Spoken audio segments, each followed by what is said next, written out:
Now, I'm not claiming to be an expert in either of these two topics I'm going to talk about now, but this is my opinion. Anyways, I like putting things through the, I don't know if it's a razor, but like the idea of, does this make sense evolutionarily? Like, let's just take asthma. Does asthma make sense? Does it make sense for someone to be allergic to their environment? No. That trait, if that was a genetic trait, it would literally get eliminated from the gene pool because everyone who had it would have died. Like, it doesn't make sense that people will be allergic to their environment.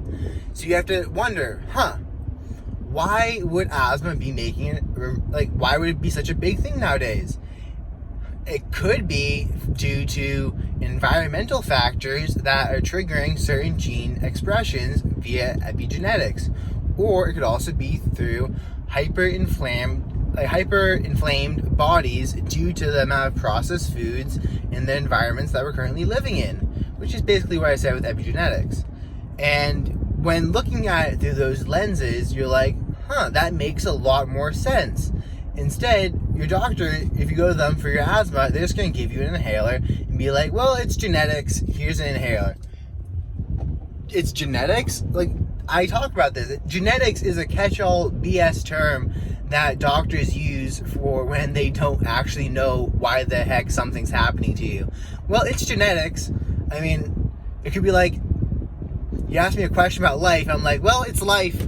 Oh shit, it's life. Like, what do you mean by that? Like, of course it's caused by something with genetics, but I'm here because, like, there's environmental factors playing roles in this. There's other things, there's homeopathic ways that we can go about treating this. And you telling me, oh, it's genetics, don't worry about it. You just have to, like, give in and that's your life now. Doesn't help at all. Like, it really doesn't. And then another way to look at this is, like, eyesight. And I know I've talked to eye doctors about this, and they don't really agree with me on it. But I literally think that glasses are one of the worst things that you can do, like, if you have bad eyesight. Because I know many people, like, I have many friends, even my sister, who, like, they started off with, like, a plus 0.5 or minus 0.5 or minus 1, and then they got glasses, and it seems like their eyes were, like, working really hard to maintain that, like, minus 0.5 and to stay there. And then once they got glasses, the muscles in their eyes kind of, like, atrophied and didn't have to strain to try to make themselves better anymore. They just were able to relax and go, oh, the glasses are going to take care of it. And then they got weaker and weaker, and now those people are having, like, plus 5 prescriptions on their eyeglasses. And if you don't know anything about eyeglasses, because I certainly didn't until a couple years ago, it's like, that's a huge thing, going from 0.5 to 5. And I know there's many people who, like, talk about homeopathic ways of treating eyesight. And if you put it through what I was talking about earlier, does it make sense for us to necessarily have bad eyesight? If that was a genetic trait, don't you think that would have died out years ago? Like, this person can't see. There's a tiger in front of them. They're dead. Like, whenever someone says, oh, well, it's genetics, I like thinking about it. Well, does this make sense? Because when they say it's genetics, the idea of genetics is that the superior trait survives. Like, survival of the dominant, survival of the fittest. Does that trait necessarily make me fitter? No. Well, why would I have it genetically then?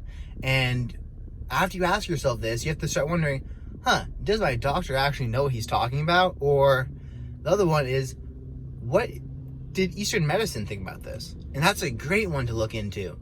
Because I know for asthma, there have been people who put themselves on super, like, low inflammatory diets and, like, cut out the BS from their environment, such as the perfumes, the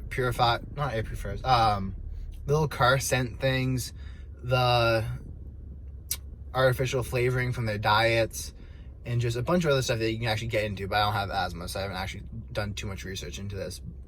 But I did do a little bit when I was helping out my sister, and there are ways to go about treating it, and Western medicine seems to be so concerned about just treating the symptoms rather than the cause of it. So I even know this other person who had asthma, and then after a couple of years of having asthma, their skin developed this weird thing where like if you like just scratched it a little bit, it like hyper inflamed. And then they went to the doctors, and the doctor tried to give them a prescription for that.